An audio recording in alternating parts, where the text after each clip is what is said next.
before I share my slides. So first I wanted to say hi and thanks for having me. I really appreciate it. I know so many people on this call. I'm really thrilled about it. I wanted to remind you that my ebook version of 33 Ways is free today, tomorrow, and the 13th. Now, of course, New Zealand time, that may be one day less. But if you want a freebie, it's there, and that will cover a lot more on cybersecurity than I do today, obviously, in an hour. So keep that in mind. I just basically didn't want to talk a lot about myself today. If you don't know me, I'm Dawn Kristy. I'm in Chicago. And for the past 2.5 years, I have focused on the intersection of AI and cybersecurity. And the reason is because my career journey has really been about analyzing emerging tech, emerging risk, and then mitigating the risk for companies and helping them solve it. And that, for some reason, has been my career path. I never planned it back in my school days, but I'm always sort of fascinated by the emerging risk that comes from new tech. And it applies to AI as well. Um, the one thing I wanted to point out at the start were a few things. One is that AI is not a risk. The way that we use AI can be a risk. And it all comes down to behavior. And a couple of things I want to stress today is one, awareness, two, behavior, and three, financing a recovery if you should get yourself into that predicament. So I basically know this is very serious subject matter, and we have a lot of creatives and artists here. And my idea is not to sort of discourage in any way, but I wanted to talk about three words of the day that we could keep in mind today. One is awareness, the second is advancement, and the third is harmony. Awareness means you're aware of the risks and do well, right? The advancement is move forward and with AI and shine and marvel and do well. And then the third is harmony, which was actually the name of one of my Shih Tzus long ago. And with harmony, you strive for balance. You find the risks that apply to you, you find your risk tolerance, and then you move forward and do well. So let's get started. I wanted to pre-test the share because I'm on a brand new computer. So I hope it all goes well. We'll see. I'm challenging myself today for sure. Okay.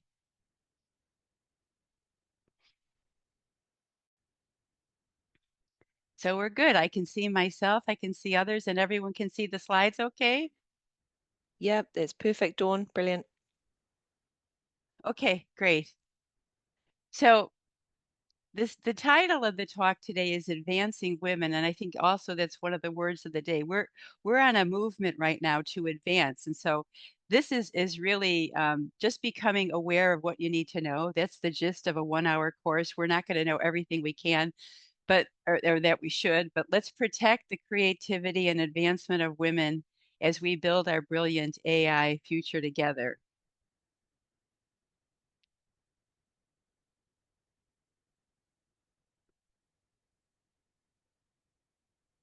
So the focus today is, and I'm not really a big slides person, but I thought from seeing the other master classes, it might make sense to use more slides. So I decided to kick in and use them today. Today's focus, cybersecurity, what is it? It's protecting systems and networks and data from digital attacks. At other talks I gave, especially during the pandemic, I would have people come up to me after I gave a talk, not before I gave a talk, and said, well, I don't know what cybersecurity means. So I thought it might be helpful to add a definition of that. And also, although we all use the term AI, what is it really sort of by a dictionary definition? And it's really simulation of human intelligence processes with machines, and in most cases, computers. That's what we're using. And then what does the intersection of AI and cybersecurity mean? And that is using AI to both enhance threat detection, because there are a lot of tools that benefit in the cybersecurity sector because of AI. But then you flip the coin to the other side and you have the threats that come from AI. And that's because cybercrime is a very lucrative business. Hackers, scammers, bad actors whatever we call them. It is a lucrative business, and they really have now, the right term would be become more sophisticated in their attacks because they have the benefits of generative AI to help with, forming emails, writing things in other languages that they couldn't do properly before. And so that has actually made their game more sophisticated and more difficult for cybersecurity professionals to try to counter.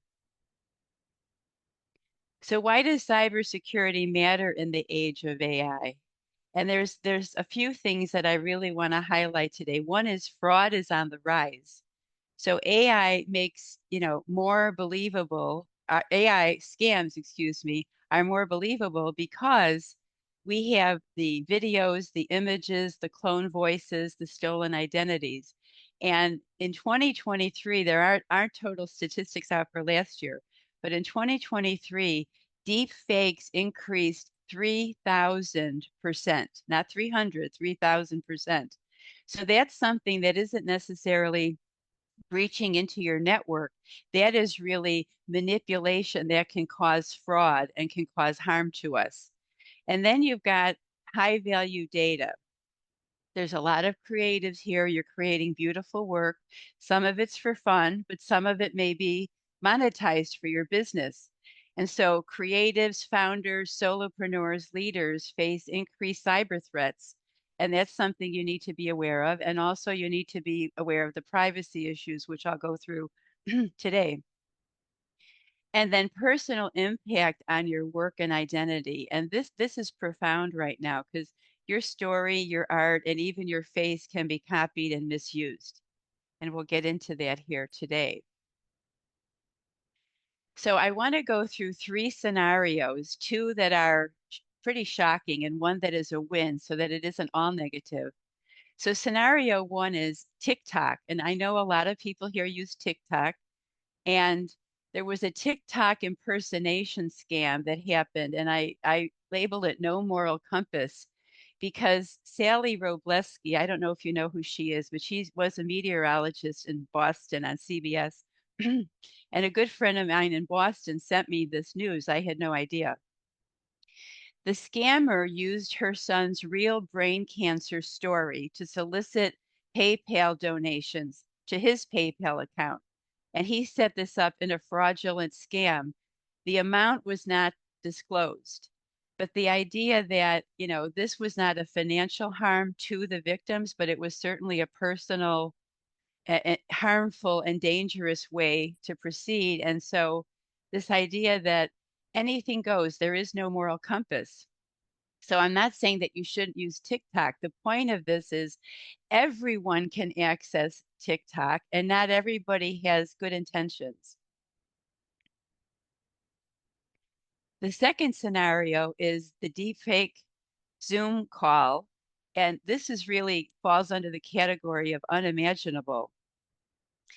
The setup was this woman worked in Hong Kong in the finance department and she worked for a UK multinational, and she was being asked to send money to different accounts in an urgent, not so ordinary manner.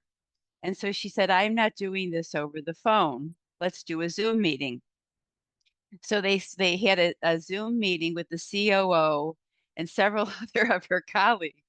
I just can't even imagine this, but it happened.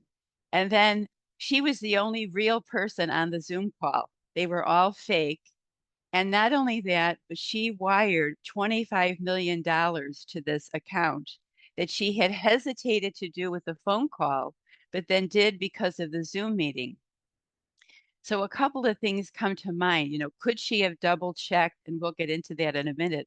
Could she have still been sure? Because, some way to validate it. She did 15 wires, and that's a lot of money. So you would think, she have authority? Was she doing them individually because it was above her authority?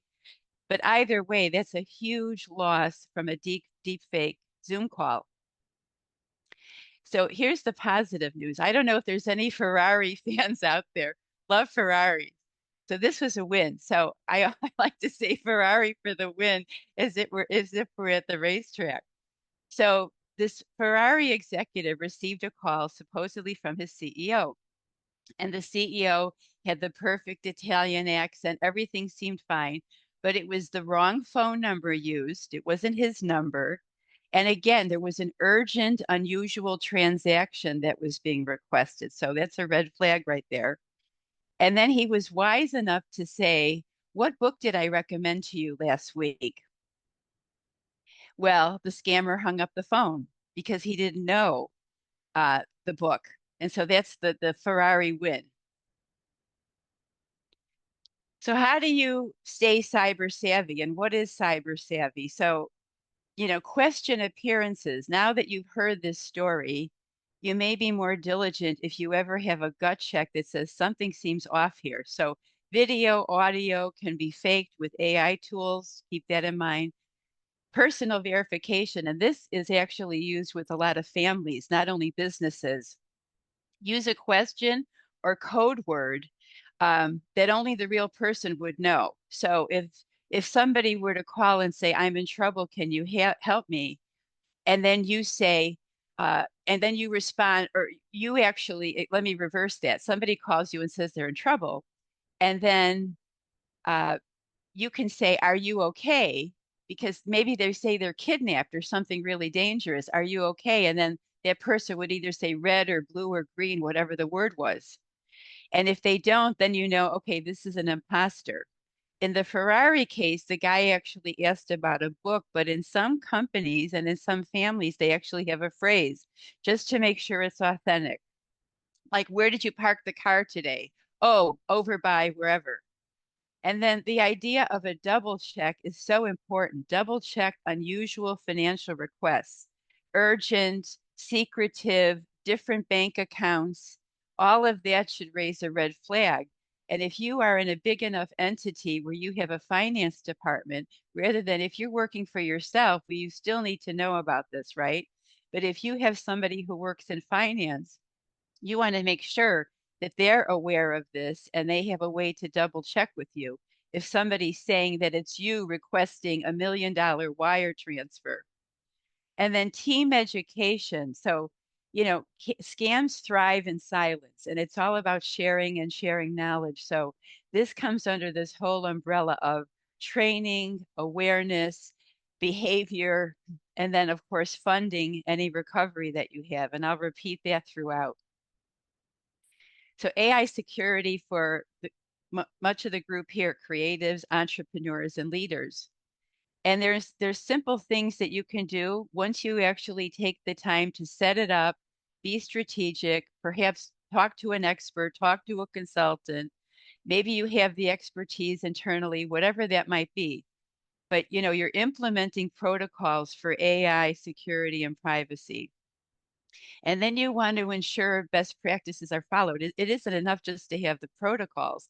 You want to make sure that they're followed. And then the third thing is have a committee. Some firms are setting up like an ethics committee, for example, but you can have an AI officer or you can just have a point person. Or if you're by yourself and you're a solopreneur, well then you're setting up your own security regimen.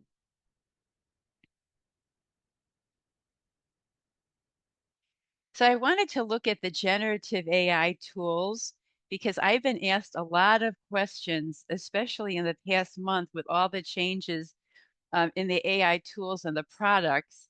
And I'm not 100% sure that I have the important ones here, but this is what I found as of this morning. And as you know, these things are dynamic. Tools are coming out, settings may change.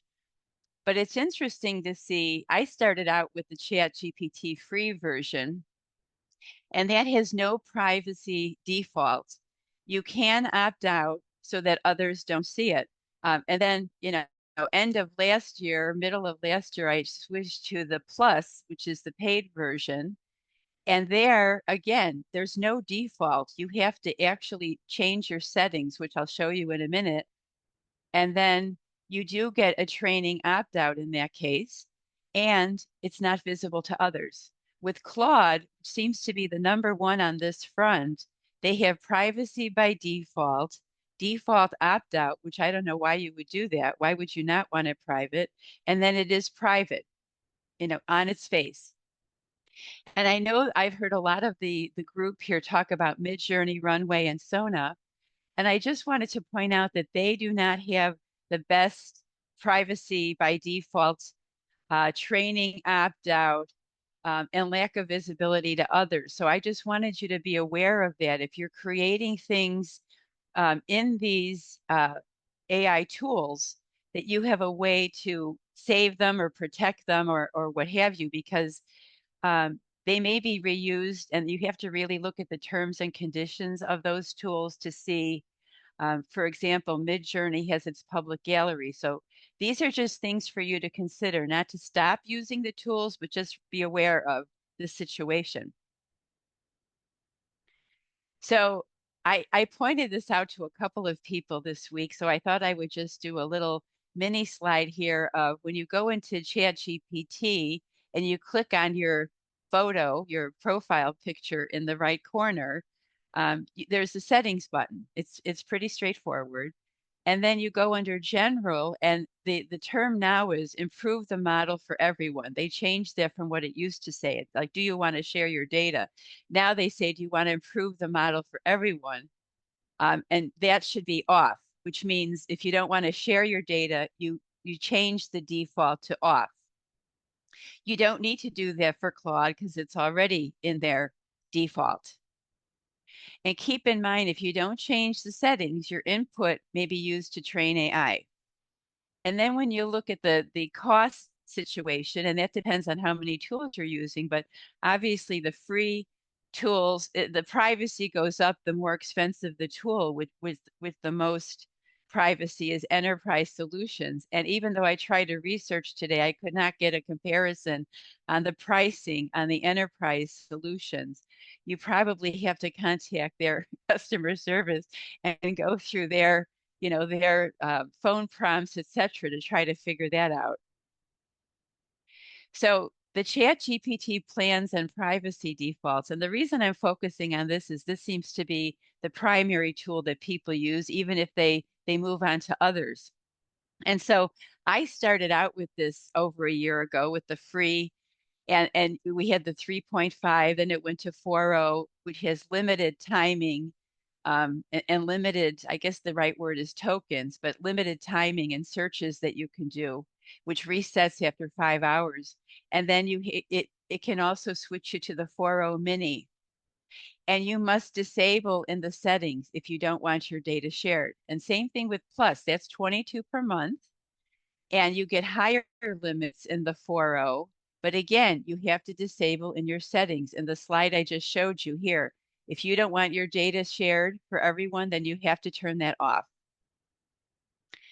And then Pro, ChatGPT Pro is supposed to be released anytime, TBD, and we don't know about the privacy settings. Something tells me, again, they will not have that. You'll have to go in default because you wonder if their mentality is, well, if people don't notice, we get more data to share. I hate to be a cynic, but I'm not sure if that Pro will add a default of privacy. And then, of course, Enterprise has custom pricing, GPT 4.0 and Enterprise. And yes, you do get data that's private by default.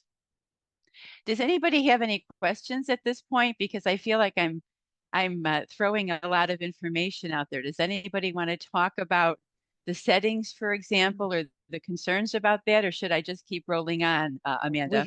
We had one thing, Dawn. Rachel just asked, what's the privacy differences in settings in ChatGPT? I think a few of us have got questions around that. Like Sure.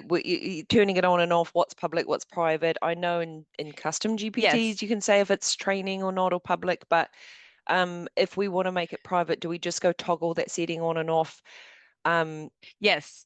And I yeah, will how get that works. to So the yeah. private slide in a moment, but right here, you basically go to your when you're in ChatGPT, you immediately you see your pick at the top right, and you literally click on that, and the settings open. And then you're in settings, and then you basically go to general, improve the model for everyone, and turn that off. And yeah, that's cool. So if we turned it off, for example, do something in private, and then we want to carry on working as normal, um, does it still remember you if you have that off? Does it still continue the memory, Yes, but it's once you just not change training when the model, right? Yeah. right. So the thing is, if you want it off, just leave it off. I leave mine and I won't change it.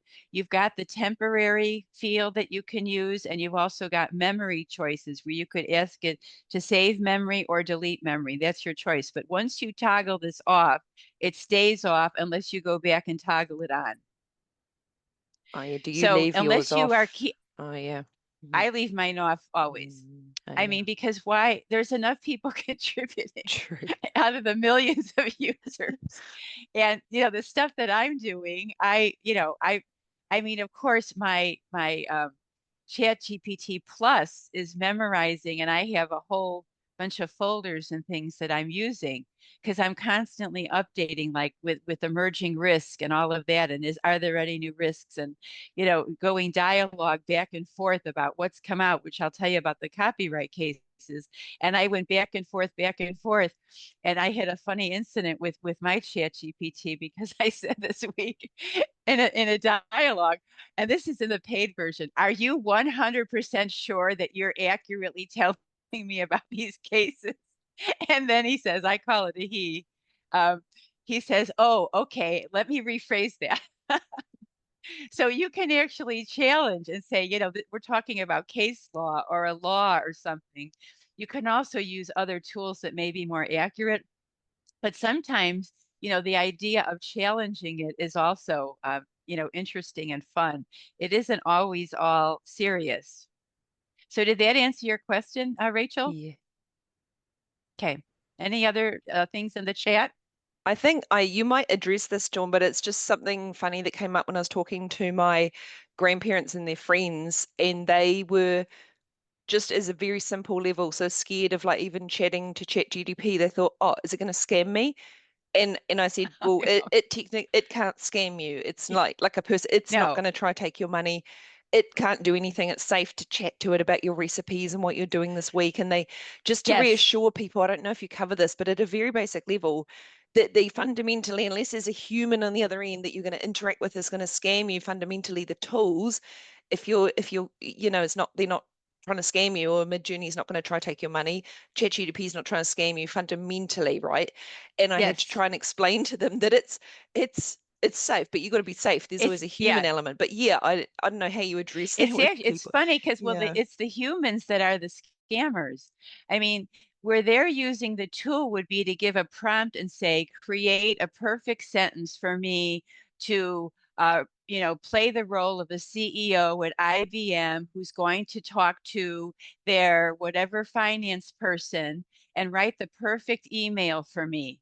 And that's how they use it. And because, that's not necessarily saying it's malicious. Now, there's going to be certain things that are flagged as violations that OpenAI has put in there. Like if you say, tell me how to build a bomb or something crazy, but the malicious users find ways around it by prompt, and they drill down and they drill down and they drill down and they find ways. But it's the human behind it. These things are not self-perpetuating where, they're going out as robots and going to your bank account and all that. And I know we've got that sort of that sci-fi feeling with it, but keep in mind it's the humans that are doing the cybercrime. They're using this as a tool. So if you want to share recipes or, things about your family or whatever, that's not at high risk. And if you are concerned that you don't want it to train the model, then you go in and change your setting. Where was I? Here. And then in these other tools, like here, you have to change it in the paid one as well. Your family may not be using these others. ChatGPT seems to be um, the one that someone like that would use. But yeah, there is a fear for that. And I talk to seniors as well, and they are they're afraid of cybersecurity issues to begin with, and then they tend to be afraid of this as well because they don't understand it. And if you don't understand something, that leads to the fear. I see a hand up from Natasha. Oh yes, hey everyone. I'm off camera right now, but yeah, I work in this field, and I just want to tell everybody to be careful because I think if you're using the regular large models like ChatGPT or Gemini by the large companies, you're pretty safe. But they have a lot of other models popping up. They're calling them multimodals, where you can have a whole bunch of AI tools in one platform. You got to know the company that's behind it, because as an AI Hmm. developer, I test out a lot of tools, and I noticed that sometimes your information is shared with the developer of that AI tool. You don't even have the option to turn it off. You don't even know it, because as a Mm. developer, I was getting stuff. I said, "Why am I getting this?" I didn't even Yeah, ask for it, and so I don't want to have it, because if something happened, I don't want to have to. I could say I've never seen that person's information, but I just wouldn't put any kind of personal information on any of these AI tools, especially if they're overseas, because the ones that were doing that were overseas. I'm not going to say the countries, but they were overseas hmm, entities that they don't even have they don't have the type of privacy laws, or they don't abide by them, you know.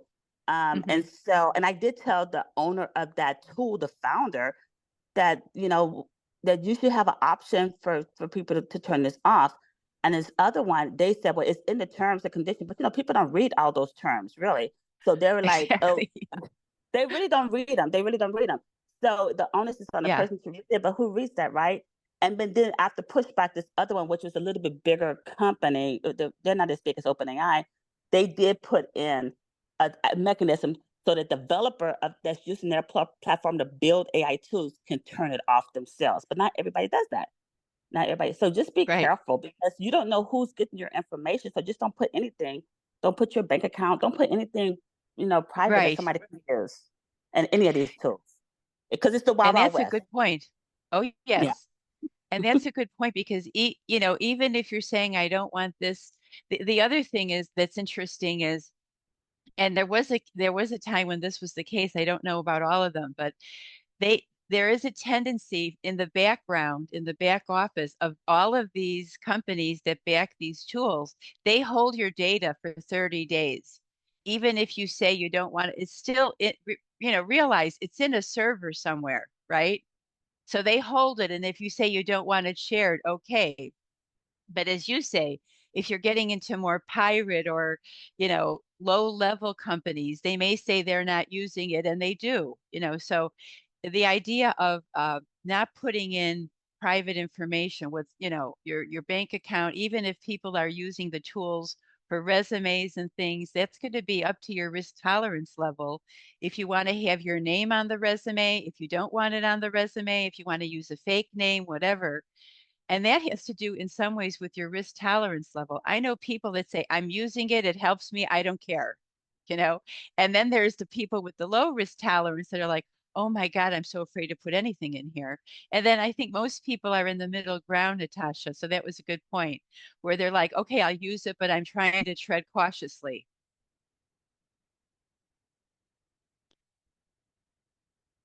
Anyone else have questions? Okay.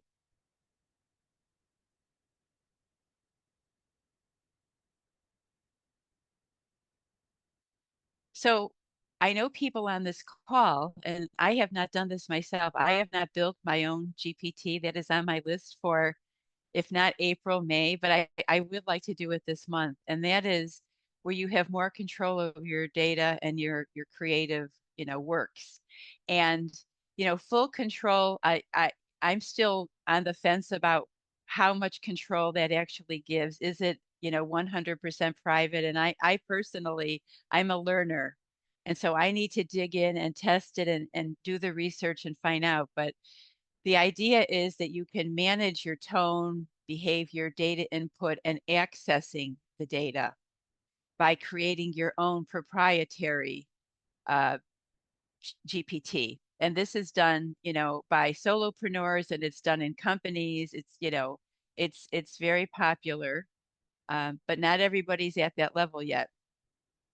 So privacy, safety, you get, it's brand aligned. It could be more secure for client work. It gives you, there's builders that you can use, custom GPT. Microsoft has one, more of them have them, and this is very dynamic because not only are there more tools available, but there's all these custom builders. I mean, this is a huge market that's developing. And then, best practice, disable external third-party API access and use redacted samples. So, the idea is if you connect to a third-party API, then you have a higher security risk than if you don't. And that's probably a little bit deep. That might be in a master class too at the next level, but that's something to be aware of. And so my idea of, the secure AI journey is kind of the crawl, walk, run. And the idea is, turning off the data training and the settings for privacy if you're concerned, which is what we're addressing now. The walk level is, okay, we're going to do custom, we're going to build proprietary tools to enhance the privacy and the way we want our data accessed. And then the run is advanced tools. And really, that's dynamic right now. We hear almost every week of new items coming out and new tools. And agentic AI, we're on the cusp of new innovation, it seems, every week. And people that are, adapting that and trying it all right away, they're really in the run mode. And I actually did a post last month with this idea of AI adoption, because what I'm finding in small businesses that I talk to, you've got sort of like, the objectors in their company who like, I don't want to touch it, I'm not going there. And then you've got, sort of the tinkerers that are playing around with it and learning it and open to it. And then you've got the black belts who are like, give me everything. I want to know it. I want to try it. And so, within this AI umbrella, we're going to have a huge shift in talent and talent retention and talent replacement. So this idea of companies maintaining motivation with their AI black belts, those that want to train on everything, they want to learn it, and they're going to inspire other people. You want to make sure that you're keeping them nurtured so that they don't hop into another company because you're not providing for them. The tinkerers, where they're still learning, they may need somebody to help lead them, maybe somebody who's a black belt. And this comes into your internal structure. And what are you doing to motivate the AI adoption? You may invest in it, and then who's using it? Or are you just letting everyone use it? And these are all things that have to be sorted out. But the objectors somehow need to decide, are they just going to not ever learn it and then possibly, risk their job potential? Because the talk about, AI overtaking jobs, and I'm sure you've heard this before, it's not so much that AI replacing jobs, but AI replacing people who haven't learned AI. So it's this idea of it's a necessary tool, and employers of the future are going to look for this and demand it. And those that are objectors and don't want to learn it and are in the workforce, they may face some challenges. And in a way, that's another risk. Dawn, I've just got a question, but tell me if you're going to touch on it. Sure. But just an interesting point about the movement in workplaces. If you're Yes. seeing, yeah, the companies that say no AI, and there's a whole bring your own AI movement where people are smuggling in, basically using their own AI tools quietly and in the Yeah. workplace, and the whole shadow tech, like using, Yes. what do you call, unapproved tools in the workplace, versus those companies that like Shopify now have said use AI first and foremost Yes. and train or get out, basically. So it's real, the whole Yes. spectrum. And I don't know what my question is, just what you're seeing the Yes. approach Yes. being Well, and how people are I dealing with it. oh, Yeah. yes. It's so interesting. I heard about the Shopify as well. And like they're the first one that are saying like use it or out. And then you've got other companies where they're like, we're not even allowing that in our shop. So you will see the full spectrum. And it's funny because when you think of other technology, like if you look at, I always go back to the internet and smartphones and the people accepting that. But if you go back even to like the calculator, people were like amazed saying, well, people that don't know how to do math can do math now. I mean, the calculator was like this profound, it seemed at the time, this profound invention. Now we just take it for granted. Same thing with the smartphone. I don't know anybody still using a BlackBerry, right? I was using it until I got my first smartphone, or iPhone. So the idea is there's always a staggered approach to adopting new tech. That's existed forever. But in this case, it's moving so quickly, and people are seeing the efficiencies and benefits, oftentimes more than the risks. Then some of those companies will not be around in 3 to 5 years if they do a full objection and say no. That could be the end of their business because they may simply not be able to keep up. We can't imagine really what's coming in a year, 3, 5 years. And so the change could be so profound that yes, so Shopify is taking the bull by the horns and saying, yeah, everybody must do this. And there will be others for sure. So there's this whole workforce movement.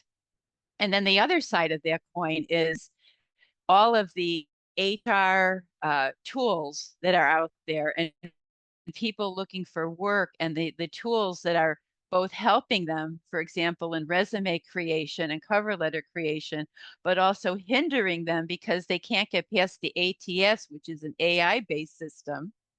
And it's a system that really, screens the resumes to get to a human person to actually review the resume. So you always get into this sort of double edged sword or other side of the coin with AI. So you always have that benefit side, and then you've got that, the pros and the cons. So in the workforce, potential employees are going crazy using this to rewrite resumes and cover letters and line up job specs next to the resume and am I compatible? And then you've got, litigation in the US, which is the most litigious country on earth.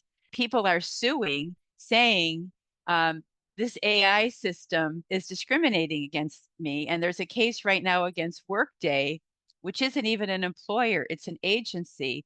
And California allowed this case standing to sue. So this gentleman is saying that every application he did through Workday was denied, even though he was qualified. So he's suing for discrimination. And the court is letting this go forward, which would be what they call a landmark case if it goes forward. And so all of that has to be taken into account in hiring and entities using tools for hiring. And will they be sued?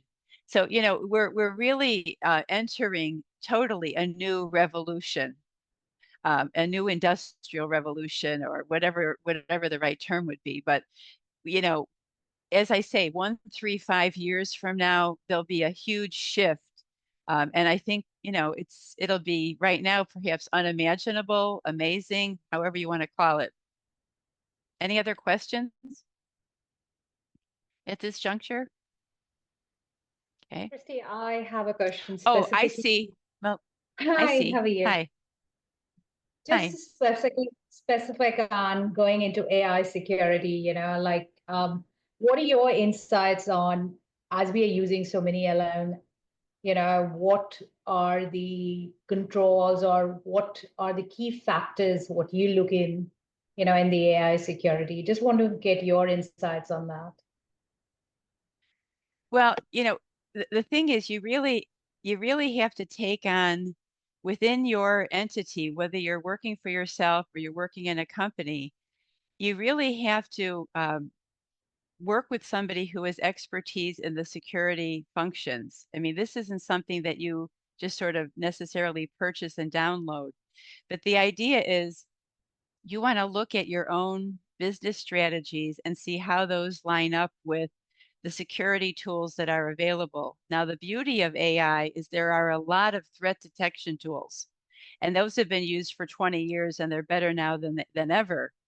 What we're lacking is enough AI detection tools for the fraud, for the deep fake, to try to reel that in. But the actual security tools and all these things like phishing tests and all of the pattern recognition and email filters for scams, all of those are AI based. So companies set all of those things up, and that's fine.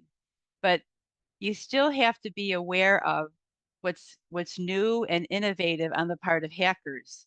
And so it comes down to really human error and awareness. And that is what I have focused on since the pandemic.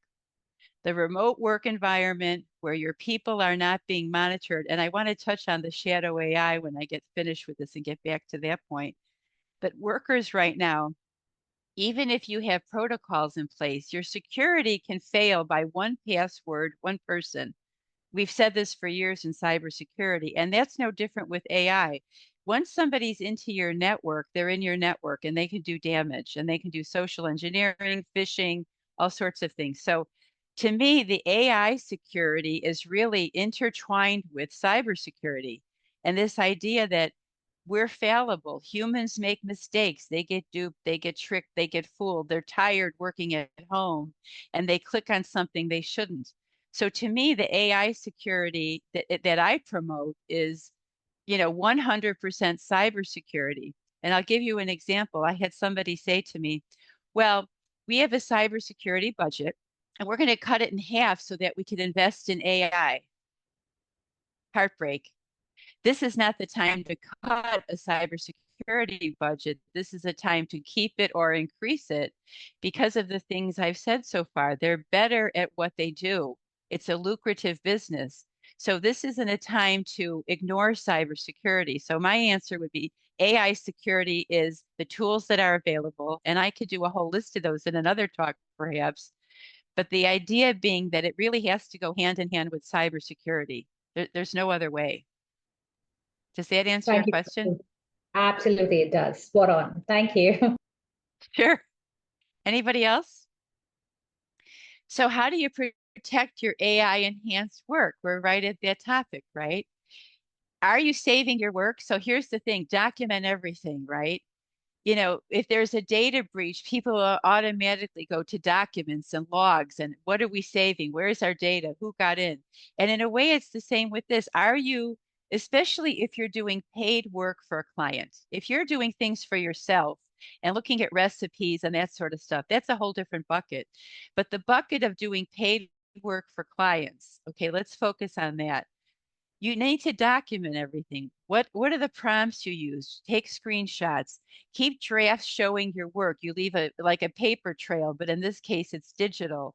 Add your own edits and voice to what you're doing and also track your input and output. You could use Google Docs, Notion. People have their own ways they like to track things.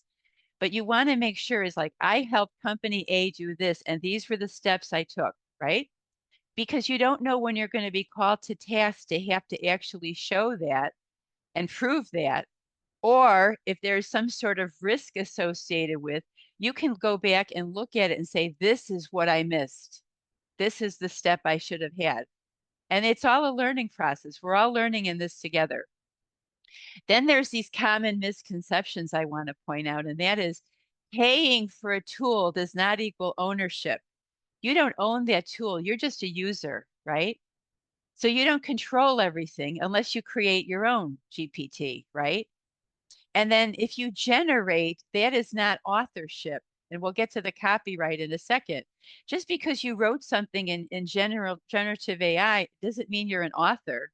This is something you used a tool and now you've got this text and you might use it for whatever, but it doesn't equal authorship per se. And then AI may not offer default data protection, which I think we've addressed pretty thoroughly so far. So can you copyright AI generated work? So this is my book. This is my pride and joy during the pandemic. And the thought that somebody could take that and use it as they will, well, it's been out a while. I've done so many posts on it.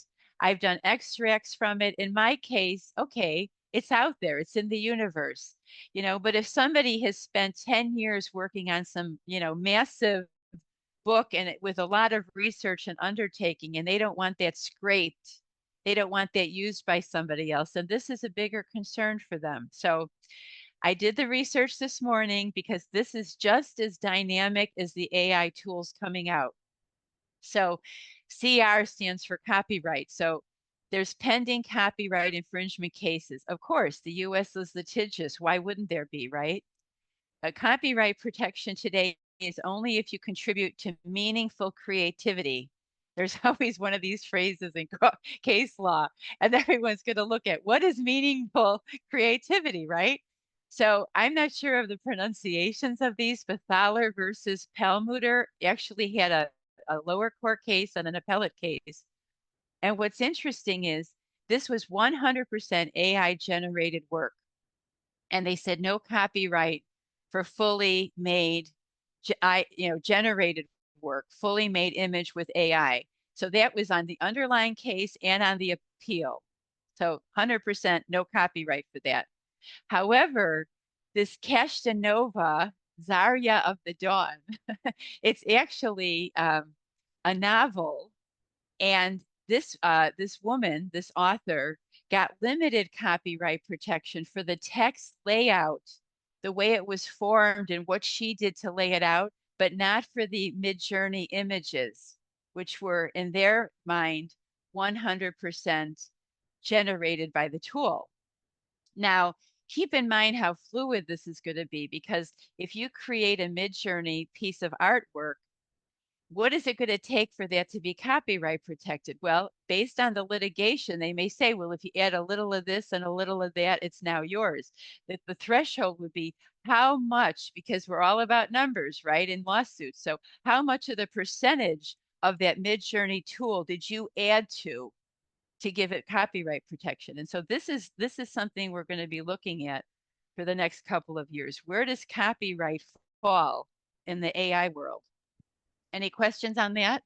Dawn, I was just Some, going to chime in to add to that and saying that's brilliant. And yes, I saw a video of James Cameron saying that he is oh, and I thought yes, that was already true, that IP copyright should be based on the output of the combination of the human creative and what they're utilizing, not the input or the source, but the combination of like what the AI spits out plus the human creative, what they've applied to it, how much they've changed it to make it their own yes, unique work. That is where it's at. And when I talked to an IP lawyer in New Zealand, he's like, basically that's what it's about, right? And yes. what is the amount, And what percentage, right? what And where percentage? did Yeah. James Cameron say that? I didn't Oh, it catch was a that. video. I've just dropped a link in the chat, and Okay. I don't know Oh, where that, good. it just came up in my social media feed last night actually, and I was like, well, he's Yes, right. And I didn't even know we're debating that because it seems absolutely. obvious it would be on that output basis. And interesting that he would say it with Avatar and all the things that he's done and what he'll do in the future, right? And so just imagine, and places like Disney and all of this. I know that the new Snow White film used a lot of AI for the dwarfs, which a lot of parents apparently were up in arms about. That's another risk, right? You think you're doing good and then you use AI, or then the Coca-Cola commercial during the Super Bowl that everybody gave a thumbs down to, and Coca-Cola pulled it. So, that's another risk of generative AI. You may do something that your consumers hate, and then you obviously have a financial loss. Anything else on copyright? Otherwise, so we're getting near the end. I wanted to save some time for Q&A. So imagine the cost of ignoring AI security. Not to be a downer here, but we heard about 25 million in a deep fake Zoom call. By the way, would somebody wire $1 million for me to my account? Could you imagine that? And you're like, oh, sure, I will. So I don't mean to belittle it, but it's just so unimaginable to me. That one really just blows my mind. The thing about that too is Zooms used to the fake people on Zoom.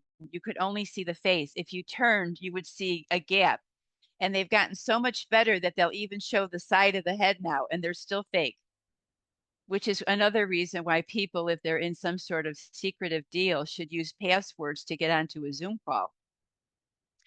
So, and there's been a 71% increase, which is a growth in AI powered scams.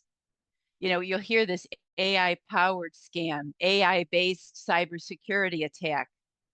And then this total blows my mind. And of course, this is, on a scale, it's probably ticking up daily. 10.5 billion annual loss last year, the global impact of AI enhanced cybercrime. So not everybody's going to have a Ferrari win. People are going to lose big time, and they are losing big time. And it can be an individual, or it can be, a huge enterprise. Any questions on that? Okay. future-proof your AI security and awareness. And this kind of touched on the prior question. You assess, you evaluate your current AI tools and your practices, right? It sounds basic, but it needs to be done. You protect by implementing appropriate measures.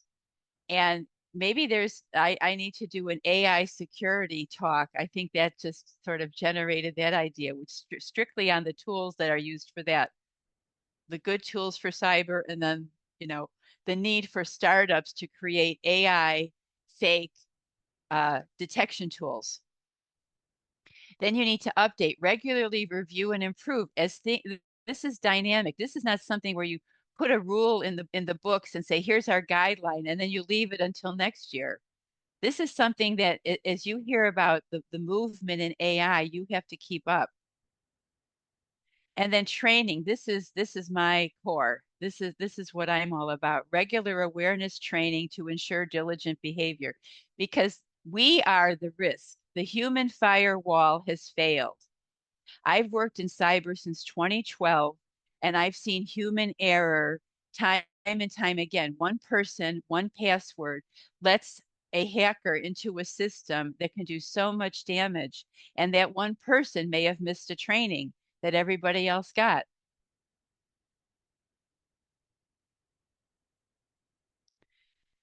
So here's our rah-rah slide. Yeah, she is AI, Global Women-Led AI Security Initiatives, and we are on the move.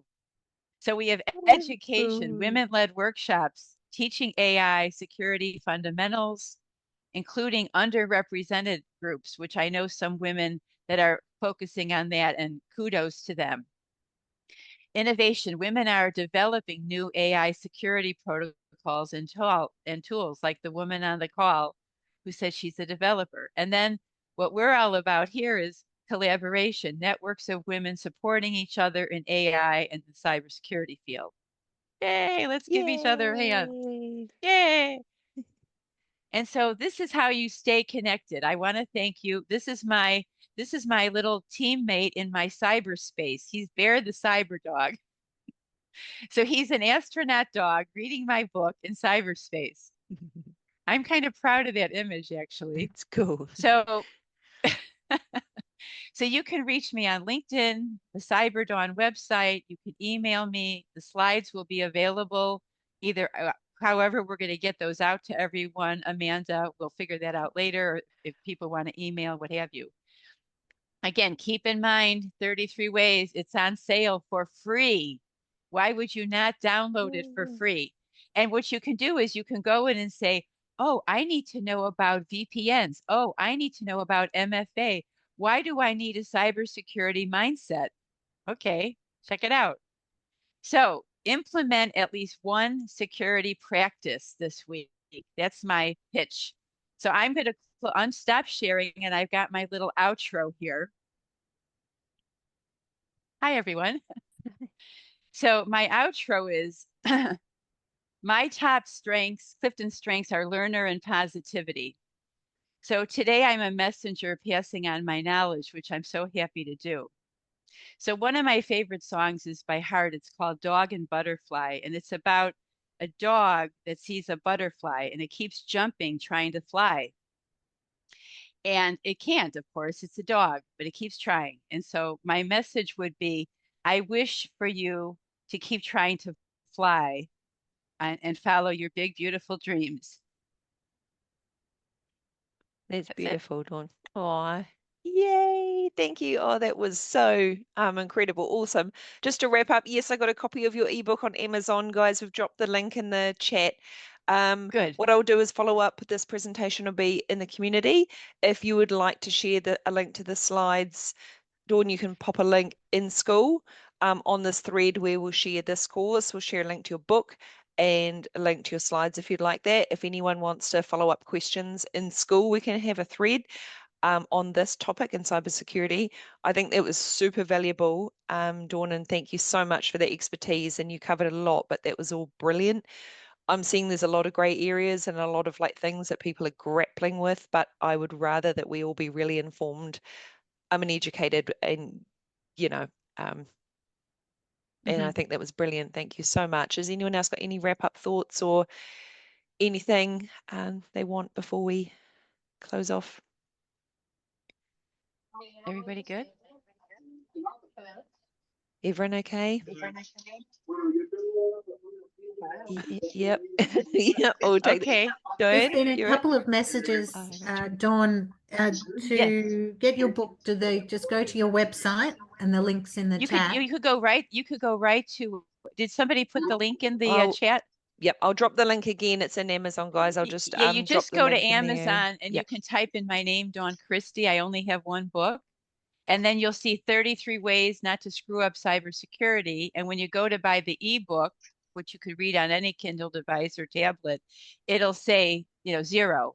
And then you just click and you buy it. Thank you very much. So you don't even have to, I mean, if you want to look at my website, that would be great, but you don't need to. You can go right to Amazon. And if you're using Amazon outside of the US, I am not 100% sure on that one. You might not have gotten it for free. I don't know. I just realized that was a US thing. I don't know what didn't think store I'm about. in, but I'm not, I don't know if I'm in the US store or not, but I did just get the You want free to share version, you so want to share the screen? the Well, I had a links look at your in there. website and it's fantastic, Dawn. Oh, thank you. I Thank can't you so believe how much. many books you've written. Oh no, those are blog posts. I've only written the one book. Ah, okay. Yeah. Well, I there's have lots. others in the works, but yeah. And I am writing my first novel, conspiracy thriller, Ooh, which is so much Oh, fun. Oh yes, let me wow. click on that link that you Oh, just put in yeah, there. check Let's that see link. that. The second link there is the one I've just Yeah, that's loaded, it, and yeah. yep, that's it. You can buy it for free. And that Yep. goes until I think midnight on the 13th, which would be the 12th for the rest of you that are not in the US. thank you so But yeah, much, go Dawn. for it. Very generous. And Yeah. yeah, sure, no problem. Anything else? Free anywhere. No, that's all right. That's been amazing. Thank you so much, Dawn. Yes, as soon as I can, I'll get this recording in school. Or anyone can Yes. DM us, or I'm sure Dawn would like to take questions on school or LinkedIn. If anyone's got a follow-up, grab her book. I'll Yes. put all the resources in school. Yeah, that was extremely valuable, Dawn. Thank you so much for your time and sharing that. My And that was, pleasure. you made it fun and approachable and really engaging, but enough crazy things that we can all go away and laugh and also be really aware of how we play online. Exactly. Okay, Yeah, well, great. it's brilliant. So it's Yeah. Friday afternoon here, 4